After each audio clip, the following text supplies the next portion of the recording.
Assalamualaikum warahmatullahi wabarakatuh.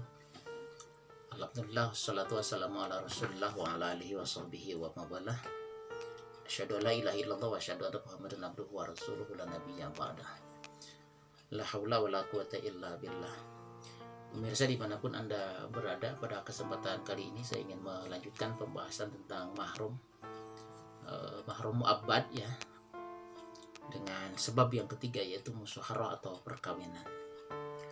Seperti disebutkan di dalam surah An-Nisa ayat ke-23, A'udzubillahi minasyaitonirrajim, wa ummahatun nisaikum wa raba'ibukum allati fi hujurikum min nisaikum allati dakhaltum bihinna fa illam takunu dakhaltum bihinna fala junaha 'alaikum wa halailu abnaikum allazina min aslabikum wa an tajma'u bainal ukhtain illa ma qad salaf innallaha kana ghafurur rahim.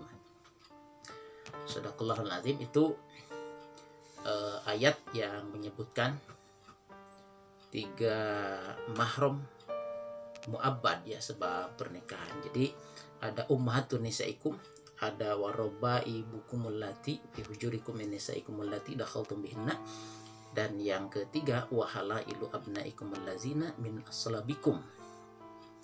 Dan satu lagi ya disebutkan di dalam ayat yang lain, yaitu wala tankihu ma nakaha abaukum minan nisa.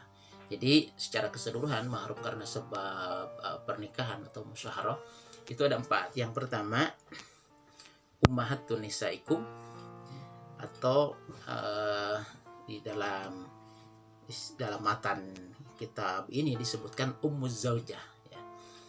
Dalam bahasa kita itu disebut dengan ibu mertua ya.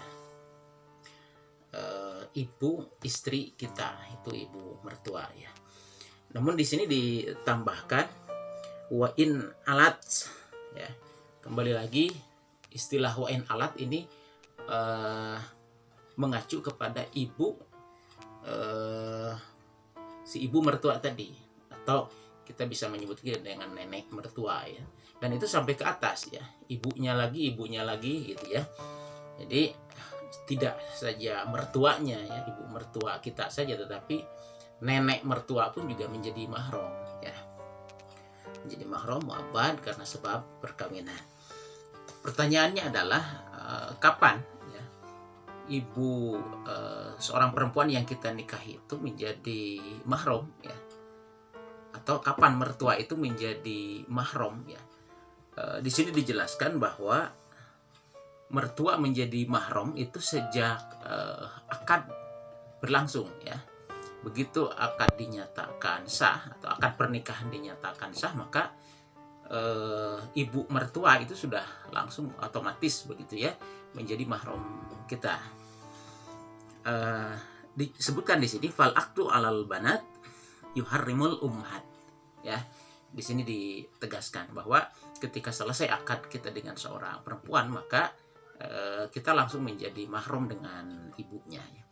Artinya tidak menunggu sampai kita bergaul suami istri dengan si perempuan yang kita nikah tadi ya, baru selesai akad pun itu sudah langsung dengan ibunya menjadi mahram. Yang kedua, mahram mu'abbad sebab pernikahan itu adalah robibah ya. Robibah itu di sini disebutkan bintuz zaujah ya. Jadi anak perempuan dari istri kita ya. Kalau istilah kita gampang sebetulnya itu anak tiri ya, anak tiri. Hanya saja ada catatan kalau untuk anak tiri itu tidak kemudian setelah akad menjadi mahram kita ya, seperti dengan ibu mertua tadi, tetapi anak tiri itu menjadi mahram setelah kita bergaul dengan ibunya ya. Sini disebutkan wa amal banat fala tahrumu illa bidduhul alal ummahat ya. Tidak otomatis ya menikah dengan seorang perempuan anaknya menjadi mahram, tidak ya. Jadi setelah kita bergaul dengan ibunya baru si anak tiri itu menjadi mahram, seperti itu. Sebagaimana di dalam ayat tadi disebutkan allati dakhaltum bihinna ya. Maka ketika tidak dicampuri ibunya, maka si anak tiri itu tidak menjadi mahram kita ya.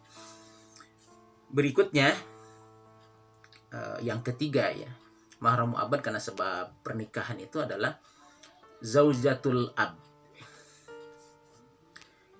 istri ayah kita ya, bukan ibu kita ya. Tidak otomatis bahwa istri ayah kita adalah ibu kita ya.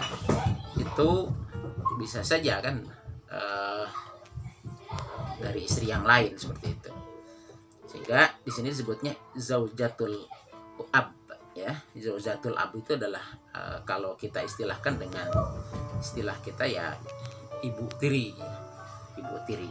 Nah, kapan ibu tiri itu menjadi mahram kita? Di sini disebutkan wa illam yadkhul biha.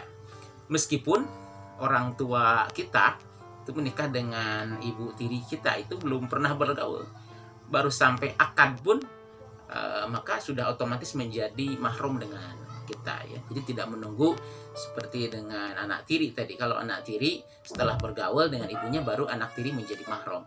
Berbeda kalau ibu tiri itu baru akad saja juga sebelum bergaul suami istri itu sudah otomatis menjadi mahram ya.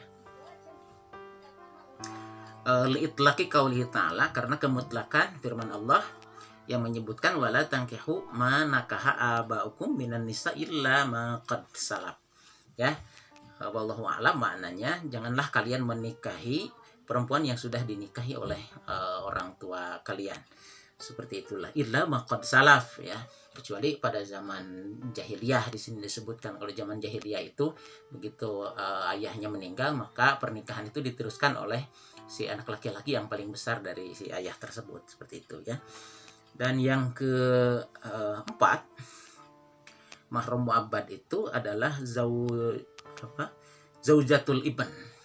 Zaujatul ibn itu istilah harfiahnya istri dari anak kita.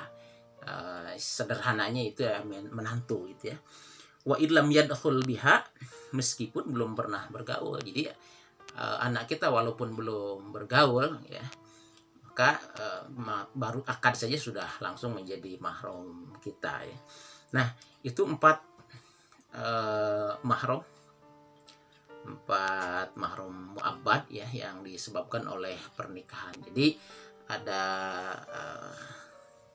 ibu mertua tadi ya, kemudian ada anak tiri, kemudian ada menantu, kemudian ada ibu tiri ya. Jadi yang tiga tadi baru akad saja sudah langsung menjadi mahram kita ya.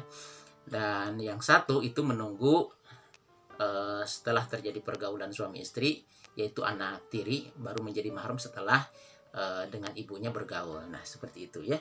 Saya kira itu yang bisa disampaikan pada kesempatan kali ini. Mohon maaf atas segala kekurangan, mudah-mudahan bermanfaat. Apabila ada pertanyaan silahkan ditulis di kolom komentar. Terima kasih. Wallahul muwaffiq ila aqwamit thoriq. Wassalamualaikum warahmatullahi wabarakatuh.